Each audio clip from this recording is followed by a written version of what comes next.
At ang title po ngayon ay Civil Rights Beyond Sights. Yun ang ating title dito para sa White Cane Safety Day. Pero bago yan, talagang marami pa rin nangyayari sa Pilipinas. Ito, nalusaw na si Bagyong Luis at talaga naman dito, ulan ng ulan, may sa ulan. At maraming binabaan na lugar. Yung mga, sa norte, karamihan. No?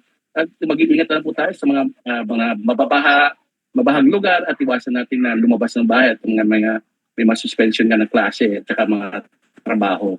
At meron din, no? Alam nyo, tuloy-tuloy ang impeachment na ginaganap mula Monday hanggang Wednesday. At ako na may nakatutok din minsan doon. Pero ngayon, dahil tayo host, hindi natin pwede mapanood. Mamaya na sa replay. Pero ang pinakamagandang balita po sa atin lahat ay ang pagkapanalo ni Alex Ayala sa tennis. Diba? Kauna-unahang Pilipina na nanalo sa tennis. Talaga naman ang buong mundo. Nasa Amerika dito, madaling araw, gising na gising.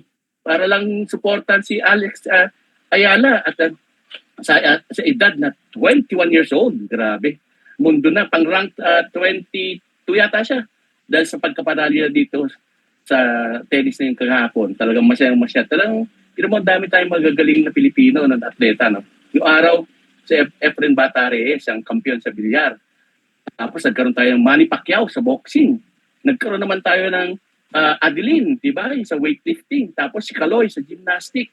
Tapos ngayon si Alex Ayala sa tennis. Kaya maraming nahihilig sa tennis ngayon. Gusto matuto. Alam mo pag nagiging puso siya. Pero ngayon, meron tayong mga first na panauhin pa lang natin dito sa Inclinasyon na ngayon pa lang sila naging guest natin. Kaya sila din ay mga first timer dito sa Inclinasyon. At maya-maya, ipag-uusapan natin at tungkol sa White Cane Safety Day. Yung Republic Act 15769, 105769. 5769 pala. Matagal na kasi yan eh. Nakalimutan ko na. At ako ano nang bang mga topic na galing dyan sa White Cane Safety Day natin. Okay? So, papakilala ko ang aking co-host, isang magaling na co-host at representative natin sa NAPSI, sa National Anti-Poverty Commission. At talaga naman committed at dedicated sa sektor. At isang dental practitioner. Talaga, isa po siyang dentist. Ang aking BFF, si Doc Gina Manalaysay. Doc? Yes! Hi! Magandang hapon po sa lahat, mga ka-Inclinasyon. Introduce lang natin, by the way, again, ako ay may nunal sa ilong and then I still have the gray hair or white hair and nakasuot po ng Inclinasyon t-shirt. Ayun. Kala ko ba, partner, magbibihis ka ng iyong yung uniform. Anyways, before natin Nauna kinulang sa oras, ganon. Before natin pakilala yung ating magigiting na guest, ay gusto po muna nating i-introduce ang ating technical support na si Mac Dave. Hi! Dave, siya po ay graduate na next week. Wow, congratulations, Dave.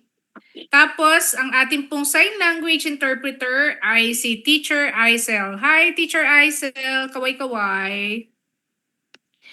And then, so, to start with, sa ating mga guests, ang una po ay si Miss Carla Hele Pendon. Yeah, I was not able to ask you how to pronounce the Ajele ba siya or Ahele. You can correct us later. Siya ay isa pong disability advocate din, a radio host, a communications and leadership skills mentor. Siya po ay ipinanganak na premature na nag-cause daw ng kanyang pagkabulag. So itatanong natin sa kanya kung paano ito nangyari. She was taught how to read and write using the Braille. And ang Braille po is yung ginagamit na ng mga may kapansanan sa paningin para po sila ay makapagbasa ng mga letters. I-correct mo ako dyan later, ha, Miss Carla? And nakakasolve po siya ng math with the use of abacus. Carla was assisted to be enrolled in a regular school though through her family and the supervision ng CFPD. So nakagraduate po siya. Siya po ay isang BS Psychology at Trinity University of Asia in Quezon City noong 2011. Ngayon po, from June 2018 up to the present, she is an executive director of the Christian Foundation for Persons with Disabilities. Hello, Miss Carla. Magandang hapon. Welcome sa Inclunasyon. Welcome, Miss Carla. Magandang hapon, umaga at gabi po sa lahat. Thank you po sa pag-invite po sa akin dito sa Inclunasyon. Ako po yung inyong tagapakinig. Thank Wow, you. thank you. Thank you naman. At ang pangalawa po nating guest ay si Miss Teacher Christina. Sabi niya Tina daw kasi normally with my patient, I address them on the first parang syllable or something. So si Attorney Tina Medina. Siya po ay na-diagnosed to have macular dystrophy in 2003. During her class, she find herself having difficulty in seeing. Yung buhay daw po niya ay hindi naging madali. Siyempre, karamihan naman sa atin na may mga kapansanan, pinagdaanan po ito. Pero yung kanyang strength drew from her family and friends made her to become a better person and ngayon nga po ay isang guro. She was even asked to teach regular class in the morning and teaching visually impaired in the afternoon without assistance. So di po ba dapat may assistant naman talaga? Through the years, she hurdled with flying color yet still a lot of question is nasa isip pa rin po niya. So maswerte po siya dahil sinuportahan siya ng kanyang family, relatives, and friends. Mga ka-Inclunasyon, let's welcome Teacher Tina Medina. Welcome, Teacher Tina. Magandang hapon po sa inyong lahat. Yes, back to you, friendship. Okay, thank you, Doc Gina. Ay, salamat po sa inyong dalawa. Napaunlakan niyo po ang aming imbitasyon at magkakaroon po tayo ng magandang kwento ngayong hapon. Nakalimutan ko pala ipakilala ang aking sarili. Ako po si Arthur Macaregle. Ang tawag po sa akin, si Art. Isa po akong totally blind at aking buhok ay salt and pepper hair, fair skin, dark eyes. Ano bang kulay ng polo shirt ko? Hinablot ko lang to. Light Kasi yata blue. ko, no? Hindi ko alam. Light blue. Okay, light blue. Light so yun, blue. nakalimutan ko kanina. With No, color light blue na nga, dark kinalot and blue yung iyong color. At saka yung iyong, sleeve. So, combination Saka siya. nakasuot ako ng AirPods. May Mm-mm. AirPods sa left, mayroong earpiece sa kanan. So, yun, para madinig ko ang aking mga sasabihin. So, ngayon, at pag-uusapan natin ang White Cane Safety Day, Seeing Rights Beyond Sights. Yun ang title natin. Una muna, at gusto ko muna unahin natin si Carla, no? Mukhang mas bata to kaysa kay Tina. Kaya unahin natin si Carla. Kasi matagal ko na kilala si Tina, kaya madali na Ouchie. ito kausap interview eh. Ouchie. Ouchie. Hindi pa, babulat ko na. Okay. So si Carla ay isang playon kasi marami akong kilalang premature baby pero walang kapansanan. Ano pa nga matatalino yung mga premature baby. Ano bang explanation medically yung tungkol sa iyo, Carla, ang nangyari iyong pagkabulag? Pakikwento mo nga sa amin. Ayun. So, pali yung based po sa kwento ng nanay ko at based din po sa mga medical explanation later nung nag-a-apply na ako ng mga scholarships kasi inihingi nila yung mga medical cases, yung condition ng eye ko. At the 5th month kasi nang pinagbubuntis ako ng mother ko, parang na-found out ng doctor na meron siyang polyps. So parang minadali na kunin yun. So which caused na nag-leak yung bag of water niya. So dahil doon nagkaroon ng na bed rest po siya ng 30 days. So ayun ang Okay. condition niya. Hindi siya genetic, ano? Hindi po siya genetic. Dahil sa premature. Opo. Tapos, kasi yung iba at the 6 months. So kasi 6 birth talagang wala ng paningin. 6 months na nila. Opo. So 6 Yung months mata is yung too first ano. yung under the O yung mayroon kasi first aga, no? Ilang pounds ka daw nung lumabas? Ang liit. Sabi daw nila yung di ko ma-exact ano yun kung family size o bote ng Coke daw kasi. Wow. Pero syempre po maliit po siguro Ay, ganun? kasi Ang liit, no? ounces. Oo. Oo. 6 Kasi months ano eh. lang ako, 3 Oo. pounds. Gano'n. Okay. So, yun pala ang nangyari sa'yo. Kaya since birth, talagang hindi ka na nakakita. Yes po. Okay. So, tanong naman natin si Teacher Tina. Kasi si Carla ay premature, kami naman Teacher Tina ay immature. O, Tina, paliwanag mo na, ikwento mo naman paano nangyari yung paningin at nawala yan. Anong edad Oo. ka nung nawala yan? At paano mo Actually, nalaman na mabubulag ka? bulag, tapos. Hindi. Kasi ang simula ko kasi, alam ko I am full term na baby. Kaya lang, I had this genetic type of eye problem which is macular dystrophy. So it is the retina of my eye has been affected. So puno-puno siya ng scars. So dumating yung time na talagang malabo na yung mata at an early age, grades, hindi, first year high, and then nagsasalamin na, tapos takot sa Dilim. liwanag. Liwanag. Hindi, sa Liwanag. liwanag. Oo, yung flashes ng camera, yung ganyan. Tapos yung sa todong init ng araw. So photophobic ako. Yun yun. Mm. Tapos until Pero I, wala kang night blindness, yung parang Cinderella na katulad ng hindi naman. Mendoza. Hindi ganon. Hindi siya ganun. Ayun. So lahat ba hindi ng Wow. okay, Ilang Yeah, taon ka nun? mm, na nung magsimula, that was in 2003 eh. Early 30s. Yan. Nung ma-diagnose na ako that I have macular dystrophy kasi, Early 30s na. oo, kasi I had this, parang 1 week of darkness. Then unti-unti na recover, tapos nag-undergo ng series of testings sa mata, and then they found out, yun nga, macular dystrophy. Leading to blindness. yeah, Art, tanungin ko lang, Mm. nasabi niya kasi na para siya may photophobic, tama ba? Apo. So, masyado kang nasisilaw. Lahat ba na may mga macular dystrophy sa tingin mo? Ganon ang manifestations? I don't know kasi Okay. I was not given a chance to interview other people who has the same. Mm-mm. And I never met anyone na the same. Iba kasi ang macular degeneration. So Yeah. yung sa akin kasi simply because I have yung combination ng photophobic, yun yung at saka ang isa pa dun, whenever I had my attacks, ang tawag dito, numb. Para akong naso-stroke, half of my body is paralyzed. Half of my face until half of Napaparalyze.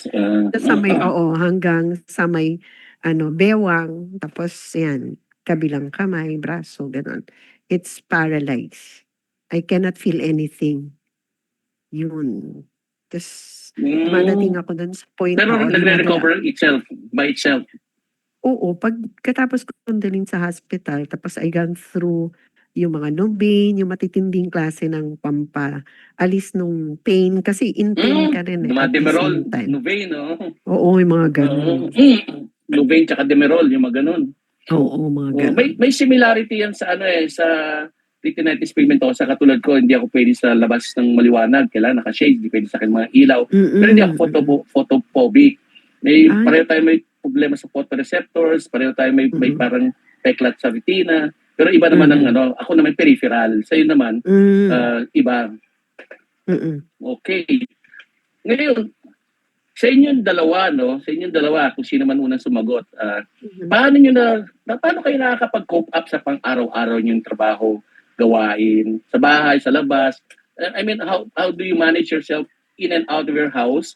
O lalo na si executive director, si Carla, and then ikaw, Tina, is a SNED teacher, special need education teacher.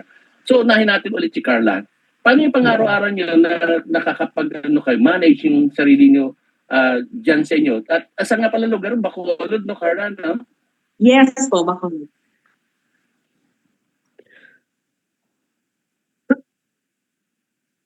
Ayun, yes po, Bacolod po yung aking lugar. Manage yung mga pang-araw-araw na nagawain.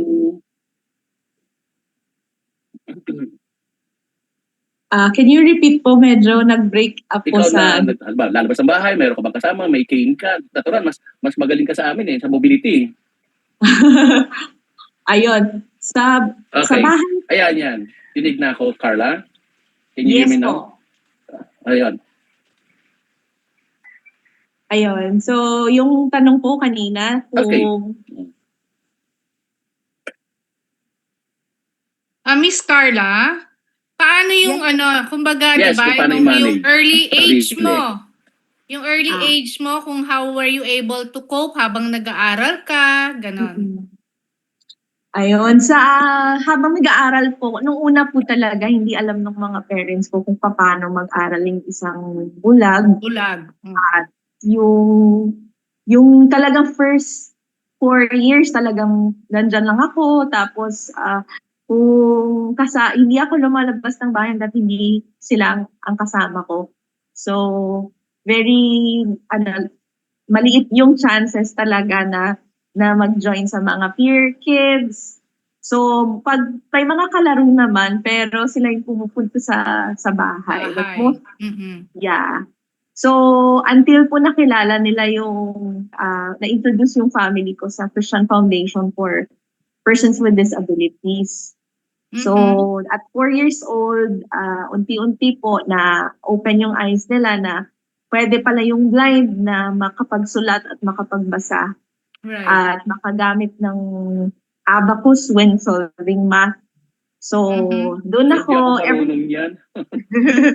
every summer po, pinapapunta kami dito sa center na kung saan po may maraming iba't ibang mga bata na may mga kapansanan sa mata. So, doon din siguro, I think, mas namulat yung mga parents ko na, kasi di ba pag may mga anak, yung mga parents talaga iniisip nila, sila lang yung nakaka-experience nun. Pero it widens up nung nakita nila na marami din palang may mga kapansanan na tulad ko.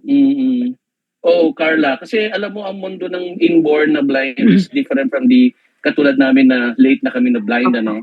At may mga bata kasi nagtatanong, isa sa mga experience ko na, ano ba yung kanilang ginagawa? Ba't hindi kami po pwede? Ganun yan yung mga tanong nila Ba't hindi kami po pwede doon sa laro nila? Bakit nahihiwalay kami? Ang laro lang natin, puro indoors, hindi tayo pwede mga outdoors, at nalilimitahan yung ating sarili. Kaya yung inborn is different from the nakuha lang namin late na nag-manifest yung aming blindness. No, tapos, diretso ko na rin siya, bago natin lipat kay Tina, yung sa yung naging executive director ka, di ba? Nakapagtapos ka sa Trinity College. Maraming may kapansanan nagtatapos doon sa Trinity College. Ngayon, executive director ka. So how do you go about with your life as being an executive director? Kasi kung project yan, on-site ka. You're the oversight na talaga ng mga projects at saka mga programs. So how do you all go about it? Mga ganong klaseng siyempre may mga tao ka sa baba. And kailangan ka umikot. Siyempre, talagang mobility mo magaling dahil marunong ka mag-cane Definitely, mahusay ka lang. Hindi natin na-encourage ang babae maglakad mag-isa dahil alam mo na ano yung mga danger. So yun ang tanong ko. How do you go about with your job at paano mo siya nakuha yung trabaho na yan? Ayun. Growing up po kasi, itong foundation na po yung nag-journey sa aking family kung paano po lumaki yung isang batang may kapansanan na they showed us yung CFPB na pwede akong mag-aral. So during the time, wala pa kasing SPED noon. So sila po yung nag-lobby talaga sa school, regular school pa noon, na until nung siguro kung susumahin ilang taon lang po yung years na nag-aral ako sa SPED. So malayo. Ang Bacolod City, yung talagang lugar po na nanggaling talaga ako is, yung pangalan is La Carlota City. It's an away from Bacolod po. Pero part siya ng Negros Occidental. So during my time, talagang hindi pa ganun kadami yung SPED. Yeah. So right now po, as yes po. As Siguro sa province yun, no? Sa province yung konti lang, pero sa yung NCR marami. Yes po. Sa ngayon lang yata itong mga recent years na, for the last 10 years na marami ang SPED. Pero during my time, Scars pa. palayo-layo na yung edad ko. Kay Teacher Tina. Naabutan ko si Teacher Tina sa RBI. Ayun. Talaga? Naabutan mo siya? Sa mga Magkakilala pala. gathering. Opo. Mm. So, Patay- nag-OJT. pa tayo nagkakilala, no? Kaya nga. So, nag-OJT Okay. din ako dyan. So, doon ko nakita yung kaibahan ng dito sa probinsya at dyan sa Manila. So, but by God's grace po, dahil po nandito po yung foundation nag-assist sa aking family, right now po as director handling projects, being on-site sometimes, na i-relate ko rin po na sa experience ko noon na talagang kailangan mong i-spell out, i-demonstrate sa mga families, especially sa mga bata, na may mga kapansanan kung how it is. So, hindi po naging... radio broadcaster mo. Po, Yung pagiging radio broadcaster mo, saan mo na natutunan niyan? Sino nagturo sa inyo? Opo. Back in 2015 po kasi, I was part po of another organization po. Kasi ang missions partner namin is mga local churches. So meron po silang local radio station dito, FPTC. So nag-try lang po, nagvo-volunteer, ini-invite ako mag-guest minsan, until nailabi ko po na nung nandito na ako sa CFPB to have our own radio program then to advocate for persons with disabilities. At nagpasalamat naman po sa Panginoon na ituloy po. Ang galing. So, after 2 years po na nag-volunteer ako sa kanila and then partnering with CFPB, in 2017, nag-start po yung Visions of Hope, which is yun po yung radio program. Wow, ganda naman. Pareho tayo ng hobby kasi may yung sa radio. Yun. So, Doc Tina, baka ikaw mas maganda mag-interview kay Teacher Tina kasi tagal ko nang kilala to eh. Mas maganda ikaw magtanong. Hindi, yung yung kung paano rin Change siya when she was schooling hanggang sa makagraduate siya. What are the trials? Yung mga nilampasan niyang pagsubok, ganyan. O wala naman. Kasi masayahin ka eh.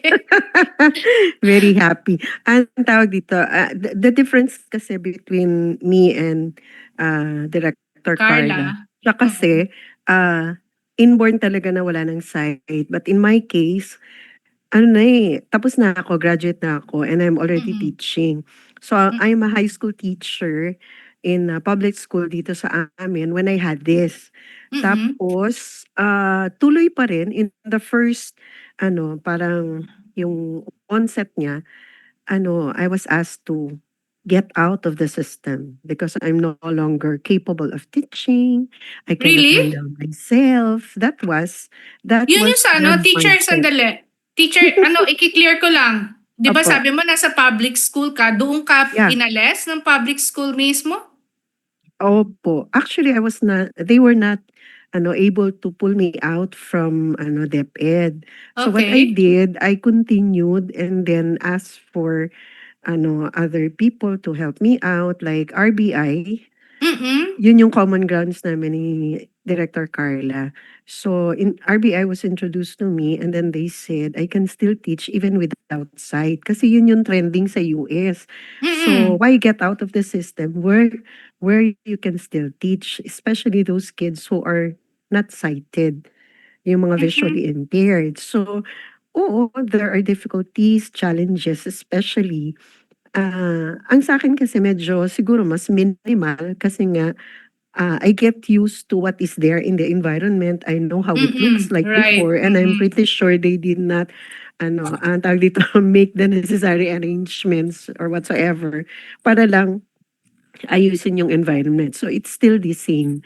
So, coping mechanism, merong mga naga-guide na tao. Yung anak ko kasi at that time is 5 years old. So, medyo may Okay. alam na siya. So, sabi niya sa'kin, "Mama, even if you lose your sight, I'll be your guide." So, gano'n. Yung father Ang galing, ko, no? Sweet. oo. Sweet naman.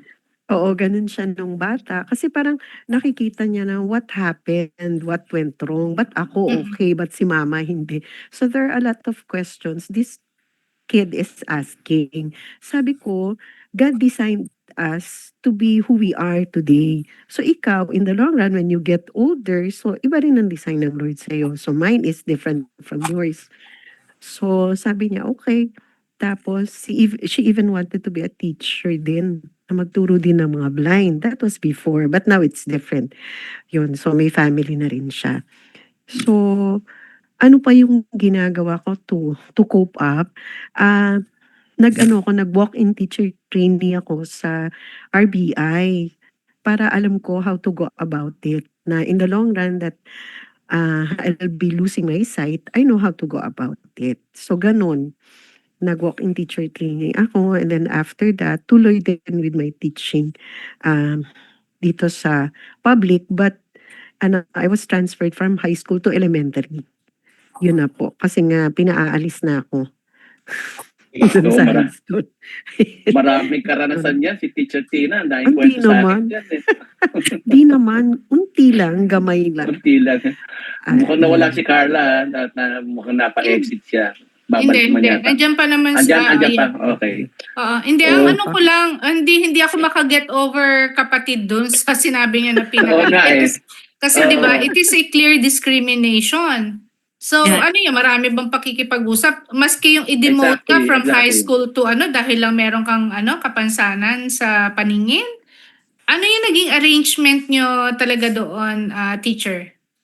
Nung Tina? una kasi, hindi ako pinapapasok. I have to have my leave of absence for 1 month para Yeah. maka-recover. So the Yes, examinations, understandable. ganyan, ganyan. Oo. And then after that, na-reinstate ako. And then, parang ang nangyari, I asked the help of RBI para matrain ako so I can handle Okay. kids with visual impairment. Kaya lang, the former principal is asking me, sige na, mag-file ka na ng disability. Kasi the first teacher who got blind is also a friend of mine, a science teacher. After 5 years, I came in. I was the next one. Ako na yung Okay. sumunod. So sabi niya, bakit mo ko i-encourage to go on training kung ikaw din ganyan? So, how can we go? Sabi niya gano'n. Blind leading another blind. Parang gano'n yung feeling niya. Tapos, she was so devastated when she Yeah. was asked to file her disability. With Mm-mm. 2,500 monthly, parang walang mangyari. And then, nung Yeah. nag-full disability na siya, 5,000. And that was how many years ago? And then here, Right. eto na ako, Teacher Tina is now ganto, ganyan, ganyan. After 5 years. So how much is 5,000 at that time? Siguro At sa that akin, time. 10,000. Oo. Diba? Parang it's not enough to, diba, raise a kid. Tapos may ailing father ako. Parang, hello. Parang Mm-mm. ganon. So, it was a battle. Kasi talagang napagod ako makipaglaban. Kasi parang ang feeling ko, is that it? It's that how you encourage people. Instead of encouraging, you discourage Yeah, you us. down Parang pa. gano'n. Oo. Oo, So, talagang I was so down at that time. pero Yeah, diyan ka pa yeah. rin ba? Sa DepEd ka pa rin or wala na? DepEd pa rin, but elementary. From high Elementary. school. Kasi meron lang isang slot sa elementary. It was, parang binigay sa akin yung opportunity to apply for that position kasi namatay. Christina rin ang pangalan. So, Okay. oo. Pero So, nung alam mo dyan, sige, go ahead, Di go ahead, bale, go ahead. usap tayo dyan mamaya, teacher. Mm. Kasi may kaibigan din Pero- kaming blind, di ba, Papa Art? Si Mm. Si John, he's a professor John in Paredes. St. Louis. Oo, professor John Yung Paredes. kapatid ni kapatid ni Jeanette Ilagan, yung kasama natin sa Mm-mm. OBD. okay. Principal yun. Principal yun. Oo. Principal dun sa Los Baños. Oo. Principal siya. I met her. Blind yun, totally blind yun. Ano. So anyway, dahil nga dyan sa mga binanggit mo, yung mga binanggit mong yan na parang discrimination, itong White Cane na City Act, itong batas na to, paano to nakatulong sa inyo, Direk Carla, tsaka teacher Tina, itong batas na to, paano ba to kayo natulungan? Ano ba naintindihan niyo dito sa batas na to? Ito ba yung na nabigyan kayo ng lakas na loob ng dahil dito sa batas na to? O kailangan pa natin intindihin maigi o amyendahan pa itong batas na to? So, balik ko muna Direk Carla o Sena. Sige, similar discrimination. Diretso mo, Teacher Tina. Gusto mo sagutin ko yan ng tanong din? Nakatulong? With a very big question mark. So, Actually, kung until nakatulong, naramdaman mo ba yung batas? ang tanong, may batas ba? Maliwanag ba yung batas? Labo na nga natin, di na nga nakikita eh. Naririnig mo na lang siya. Actually, ganun yung nangyayari. Hindi siya kilala ng nakararami. Kasi, di ba, yung white cane itself, it's a symbol that a person is having a visual Impairment. problem. Oo, impairment. Tapos Yes. papasok ka ng grocery, paiiwan mo sa baggage counter. Hello, how can I move around if you will Yung just cane? make Sabi? me leave this cane? Oo, several Talaga? times already. Sabi ko, Hindi sa akin mo, nangyayari yan. sabi ko nga sa'yo no further question Can you bring your manager? Sabi ko dito, and I want to talk to that manager. Gulat siya. Bakit po ma'am, kailangan niyo po ba? Sa palagay mo ba, ganda kasi ng mata ko eh. Oo nga, in fairness kasi, teacher, hindi ka kasi, you Yes. doesn't look like Oo. blind. Yes. Nanaparent eh. Oo, Oo. nanaparent, yes. Oo, yan Parang kasi ang- ako lang, Teacher Tina, parang ako lang yung sabi, blind ka? You don't look blind. Sagot ko, of course, I look handsome. Yes, I'm pretty. Ang ibig ko bagang sabihin, it doesn't have to be someone with visual impairment na sarado ang mata, kirat ang mata and all. Yun ang No. gusto nila makita. Oh yes, it so happened that I'm blessed. Asset ko kasi yung mata ko actually, even nung bata pa ako. So sa akin, Tantalizing eyes, ha? yes, hindi, yung sinasabi mo kasi kung naramdaman ko ba, oo, somehow naramdaman ko. When I'm using my cane and every August 1, and then after August 1, what's next? Yun eh. Parang hindi mo siya nararamdaman na there is really parang batas na nagpapakilala sa mga tao na, hey, we are visually impaired, we are using this cane to protect us, and it's an extension of our eyes. Kaya lang, Exactly. sa lahat ng kakausapin mo, para saan ba yan? Uy, gusto ko rin yan, yung natitiklop, yung mga matatanda, sabi nila. Gusto ko yan, Ning. Saan mo yan nabili? Nay, may kapansanan ba kayo sa paningin? Wala. Ay, hindi po ganitong cane ang kailangan mo, Nay. Yung Yun kay yan na sa mga pagmatanda. medical supplies. So yun, React. fascinated sila sa ganyan. And parang, wow, ano ba yun? So ang daming questions na hindi talaga siya, alam mo yun, hindi siya naipapakilala. Sa local na lang sa barangay mo, sa inyong city, di ba? Bakit hindi kami pinapakilala ng maayos? Kinikilala Oo. ng mga Tama. drivers, ng Pero yung tricycle drivers. Yan. Tsaka hindi yung kailangan kasi ma-distinct nila yung cane. Di ba? Pag nagsabing white cane, blind yan. Di ba? White cane. Pero hindi lang nakikita minsan, may nakikita pula na nakakaikot doon sa ating cane. Hindi nila alam, ang ibig sabihin ng red na yon, may pagkabingi naman yan or deaf. So blind, tapos mahina ang paningin. Pwede visual, low vision lang. Pero makikita pag tumatawid, busina ng busina. Yun nga, merong white cane na may pulang sticker. Ibig sabihin, mahina ang pandinig niyan. Tapos, meron pa isa, pag nakita mong meron ng white cane, may pulang sticker, tapos meron pang violet. Ibig sabihin, bulag na yan, mahina pandinig, matanda pa yan, senior na, older person na yun. Yun ang para ma-distinctive natin yung ano ba yung bulag na naglalakad na yan. So, mayroon talagang combination of colors. So, sa akin, white lang kasi hindi ako bingi. Unless may nanguutang, nabibingi ako. Yun. So, So, somehow, not totally. I do not agree na talagang yung batas ay implemented ng maayos and okay. disseminated Sige, properly. Hindi, yun nga yung Yeah, tanong ikaw ko, naman, Doc Gina, para kay- kapatid.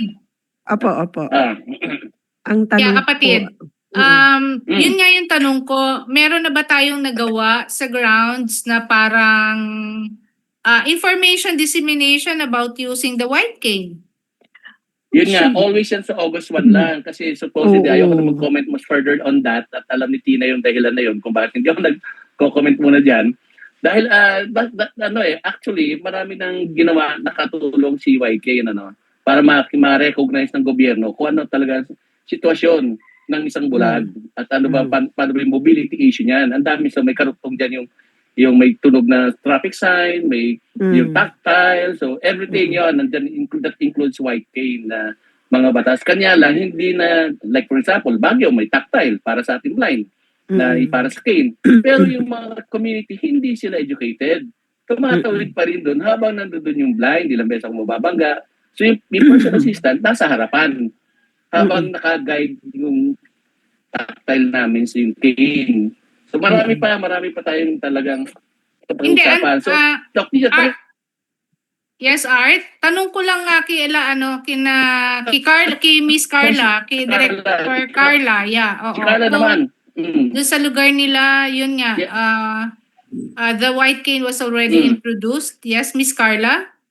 Ayun, sa situation naman po ng dito sa province talaga, alam nila na merong cane, no? Na merong white cane for the visually impaired, pero hindi ganun ka-disseminated yung information, especially po, actually po dahil po dito sa program na to, kasi ang ginagawa ng intonasyon talaga ako, pero hindi ganun ka-disseminated yung information, especially po ganun ka po dito sa program na to. Actually ito na, kasi ang intonasyon kayo po yung actually yung na-navigate ng mga nag-a-update ng mga paano ang implementasyon sa grassroots. So, I think po yun yata yung kailangang pagtuunan ng pansin, and I agree with Teacher Dina. Yes, Teacher Tina?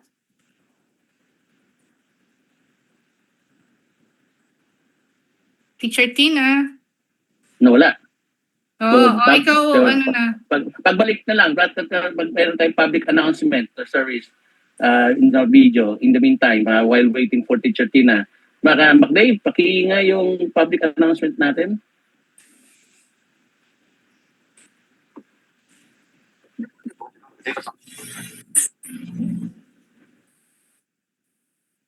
Lumabas sa TV screen, text, public service announcement, kasama ang makulay na logo ng Inklinasyon, kasama caption para sa bingi. Ang Inklinasyon ay isang online platform para sa pag-aadvokasya ng karapatan ng mga taong may kapansanan.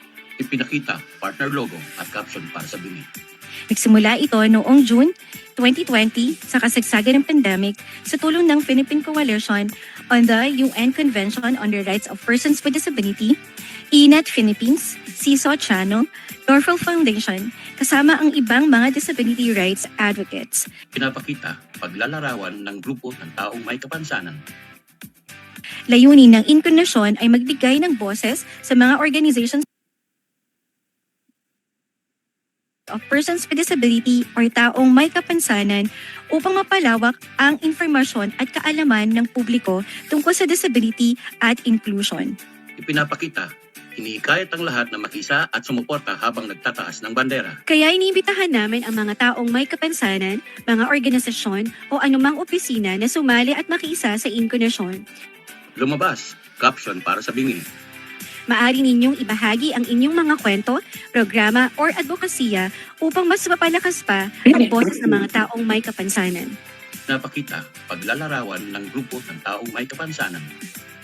Sama-sama nating itaguyod ang mas inklusibong lipunan. Pinapakita, makulay na logo ng Inklinasyon. Dahil sa Inklinasyon, laging may inklusyon. Inklinasyon, inklusyon, Now na. Kumupas sa itim. Okay. Yes. Nagano si Teacher Tina at nagko-close na yung office para daw ang gagawin sa kanya. Lalabas na siya eh. Antay natin siya. Lilipat ka ba, Teacher Tina? Pwede ka lumipat sa ibang office? No, she's Meron pa in. tayong halos na. Ha? Teacher may Tina ano is pa tayo, already 30 in. minutes. Kaya mo, Teacher Tina, to kung paano natin ito mapapalakas, yung information dissemination about the white cane sa lugar Yan nyo. yung sunod na. Yan yung If you already had done it. Ano ba yung mga status ng persons with disability, person with visual impairment? O pag person with disability yan, paano natin gagawin? Ano yung mga solusyon na po pwede niyong i-suggest? Baguhin, amendahan, o polisiya? Wala yata si Teacher Oo, Tina. wala. Oo. Yan, Right. Direct Carla, sa iyo naman, na opinion mo, dahil may mga discrimination ka bang naranasan sa iyo, mahusay ba patungo ng komunidad sa ating person with visual impairment? Mayroon ka ba suggestion na dapat natin baguhin, amendahan, ganun sa mga polisiya, o dapat bang gumawa tayo ng aksyon? Direct Carla. Sa tingin ko po kailangan po talaga na mas i-disseminate pa. Kasi as I observe po kasi, mostly po na nangyayari ay pag sinabing white cane, para lang doon sa mga schools or sa mga SPED schools. So mas doon lang yung naka-aware. So which is dapat po sana buong kung saan society or bawat local government may sariling initiative para po ma-introduce po talaga kung ano po talaga yung sakop nitong batas, especially po sa mismong mga person with visual impairment. Kasi challenge din kung paano sila magsisimula. Kung wala silang alam na may community at may local government support po patungkol dito. Okay. So, yun si Teacher Tina, Doc Gina, ito medyo uwi mo na. Yeah, oo. Nagkakaroon siya ng problema. So anyways, yun nga, Carl, yeah. Go ahead, Doc Gina. Yeah, Miss Carla, member ka rin ng organization sa ground, no? Yes po. Mula sa barangay hanggang sa inyong city ba o municipality? City. City, okay. Gumagawa kayo ng mga annual programs? Mostly po, we're just partnering with the school, and ito yung mga capacity building po sa Person with Disability Affairs Office.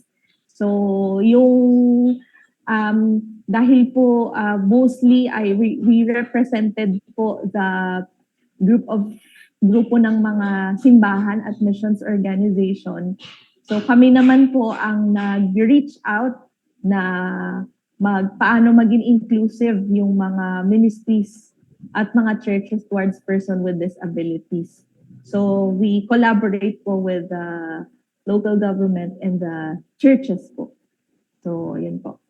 Pero hindi isa na lang kapatid. Hindi pa rin yung parang nasa system like yung annual investment plan kasi 'di ba? If you did it like 2025 onwards ng 2026 implementation na lang siya. Hindi pa gano'n ang nangyayari. Hindi po gano'n ang nangyayari. Okay, sige kapatid, back to you. Okay, alam mo, that's reality of life lalo na sa mga organization of persons with disability. Actually, pagdating dyan sa mga medyo malalayong lugar, no, compared dito sa atin sa highly urbanized cities, pag puntahan mo yung mga last mile na tawag namin, yung mga GDAS, hindi talaga nila nalalaman yung kanilang mga eksklusibong karapatan. May inclusive rights nila, di ba? Hindi nila alam kung sabihin, puro na lang ang bagsak, charity model, puro lang tayo sihingi. Ang impression sa mga blind, agad? Una ay masahista, pangalawa, kumakanta, Pangatlo, tumutugtog. Ang worst doon, naglilimos. Diba? Yun ang pinaka-worst. Pero pag ano, tulad yan, si Direk Carla. Dahil sa kanya, marami siyang narating. Dahil kailangan niya makatulad ni Direk Carla, isa rin magiging advocate talaga, makatulong sa pag-disseminate, katulad natin, nag-disseminate. Kaya that's why, nagtatag tayo ng inklinasyon na online broadcast para kahit pa paano ma-reach out yung mga karapatan ng mga tao may kapansanan. Kasi, alam mo, Direk Carla, ako na humahanga ako sa'yo dahil naging executive director ka ng inyong grupo. Dito sa amin sa barangay, executive director din ako ng amang grupo dito pero sa community level lang, sa barangay level lang to. Ang ano dyan sa'yo, malaki may mga projects ka na at ikaw namumuno, nangangasiwa ng mga proyekto. Pero yung sinasabi nga ni Doc China, dapat mag-engage tayo talaga sa gobyerno, lalo na sa barangay. At doon talaga natin makikita kung tayo ay kung ang barangay natin, yung grassroots level, ay inklusibo para sa tao may kapansanan. So ikaw isang magandang example na pangunahan yon tulad ni binanggit nga ni Doc Gina, yung annual investment plan, yung work and financial plan, yung mga annual procurement plan, at other program mga PAPs natin, yung mga programs, activities, projects, and services. Naaabot ba natin yung mga health services?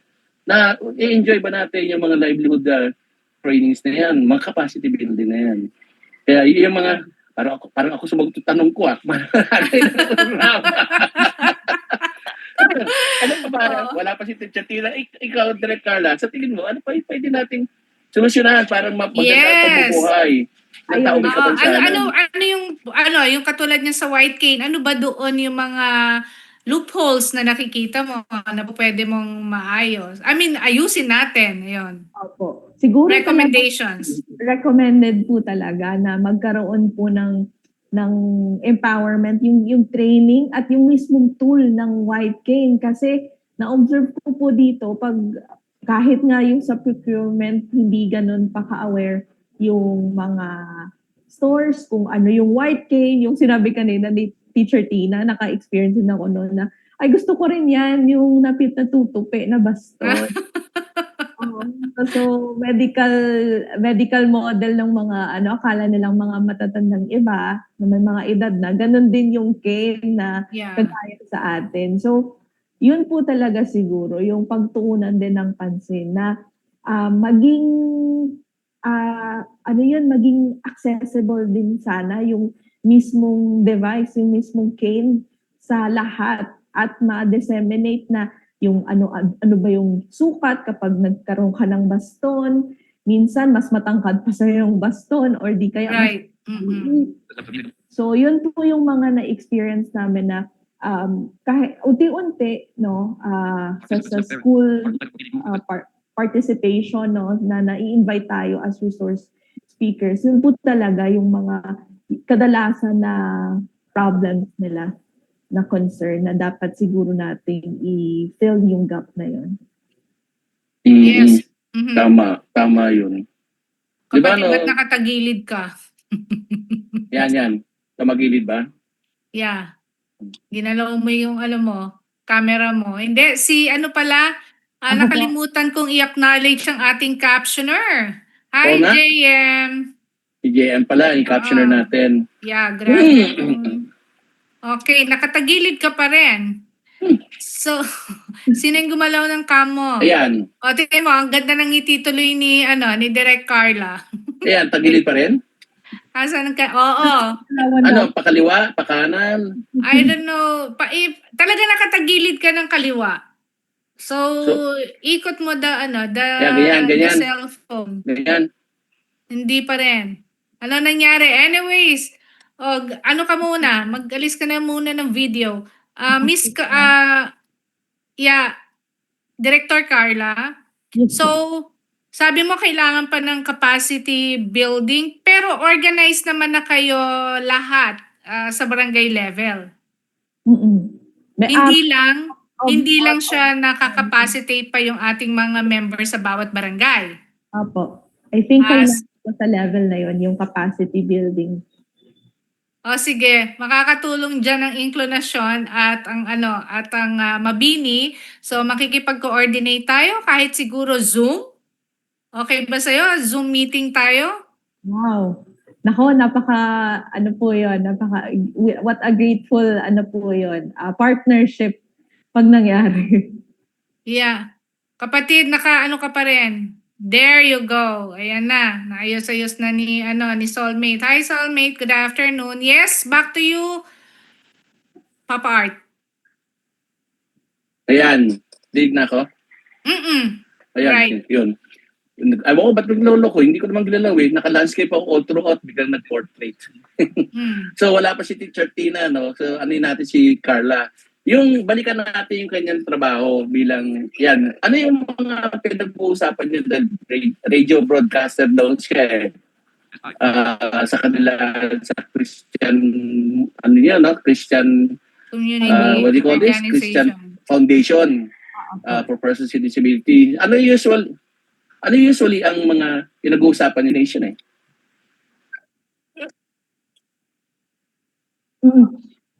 Isa po yun yung mostly na pag-uusapan yung pag-share po ng mostly talaga sensitivity, awareness, and kasi since kami partner na with different disabilities, so per disability types, merong episode po na talagang specific disability types, iba-ibang concern. Or minsan naman yung mga nire-raise up na mga families who overcome challenges despite disabilities, kasi mostly talaga dahil siguro malalayo yung mga lugar ng bawat isa. Yun yung parang sharing of experience ng mga families. Isa yun sa mga katulong talaga that ay naka-overcome din sila. So I think kaya ko din, or I believe kaya ko din. So yun yung mga feedback po na re-receive natin from the program. So may guest ka din sa iyong radio station? Yes po, mostly parang ganito din before, Nag-choppy ka be? Yung radio niya kasi talagang HF, physically radio, hindi siya Facebook Live eh. Okay. Diba yung broadcast mo sa radio, broadcast yan, HF, high frequency ang gamit nila dyan eh. Tama, Brother Carla. May frequency po, meron din po, unti-unti start. Nawawala si Teacher Carla. Oo, yung Carla. microphone niya siguro. Yeah. Yung microphone mo yata eh. Microphone. Yeah. Ay, kapatid, marami pa talaga pala tayong dapat gawin, ano? Oo, talaga. Totoo yan. Dahil pa. Pero bago natin pag-usapan yan, dahil medyo ubus na yung oras natin, kapos na. Carla, kung pwede ka pagbigay ng mensahe sa atin o encouragement para sa mga tao may kapansanan, lalo na yung mga may problema sa paningin. Ano ba pwede mong ibigay na message mo, last message mo, ano ba yung encouraging message mo? Clear na po ba yung aking audio? Yeah, okay na. Clear na. So, encouragement siguro sa bawat isa sa atin, no? Ang pagiging isang bulag po or visually impaired ay hindi po hadlang sa kahit anong kaya natin, no? Na especially sa mga pangarap natin sa buhay. At with regards po dito sa national, yung White Cane celebration natin, nawa po hindi lang natin siya maalala kapag August 1 or August lang. August lang, correct. Tama. Maging part po siya ng implementasyon po ng inclusion sa ating bansa at maging model din sana tayo sa buong mundo po, kasi I believe sa mga ginawa niyo po. I've been listening po sa program na to, kaya Thank you. Humanga po ako sa katatagan na kahit pa hindi na pandemic, nandito pa rin kayo na nag-advocate. So ayun po, we need each other sa ganitong advocacy. Yeah, of course. Salamat po. Yeah. No, thank you very much, Carla. Sa mo. Yes. So marami yan at sigurado dapat talaga magtutulong-tulungan talaga at marami pa pag-uusapan dito. So City from the Christian Foundation for Persons with Disabilities, at maraming salamat po sa inyo, Direk Carla, sa pagka-inclinasyon. Hindi nakabalik si Teacher Tina eh. So Doc, Right. Doc Gina, ano ba ang mga napulot natin dito? Ano pa, marami pa pala tayong dapat gawin dito sa White Cane na to at hindi lang pang August lang to, dapat to year-round na ginagawa.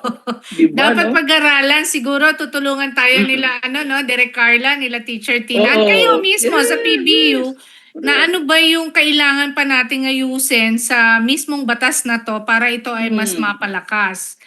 At yun nga, Pag-aralan ulit. yes, mga ka-inklinasyon, almost 4 o'clock na naman. Maraming pong salamat sa Last message mo muna, last message mo. Oh, Atin yun sa nga. mga ating tagapakinig. Yes, I'm already doing it. Okay. Yun nga. Oo, mga Ar- kapatid, mga ka-inklinasyon, marami po ulit salamat sa inyong pakikinig.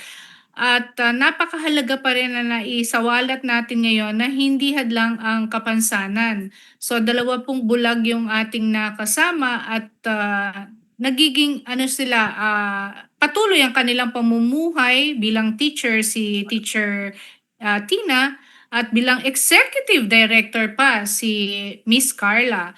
So muli ang aking pasasalamat and see you again sa mga susunod na episode. God bless Mukhang- po sa lahat.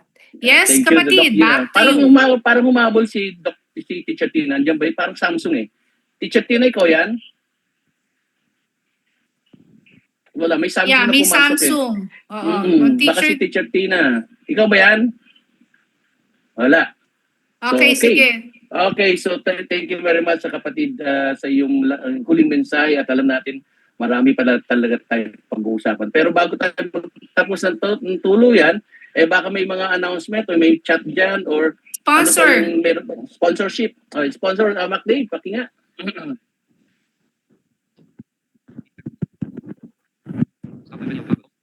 We would like to thank our sponsors and partners, CBM Global Disability Inclusion, Philippine Coalition United Nations Conventions on the Rights of Persons with Disabilities or PCUNCRPD, ENET Philippines, Norfield Foundation, CISO, Philippine Partnership on Children with Disabilities or PPCWD, Liliane Funds, Deafblind Support Philippines or DBSP, Philippine Chamber of Massage Industries for the Visually Impaired or PCMIVI, Provincial Government of Batangas, PIDAO Pangasinan, Regional Associations of Women with Disability or RAWWD Region 1, Mabini Movement, and of course, the ASEAN Enabling Master Plan 2025 Coalition. Thank you. Ka-art. Yes.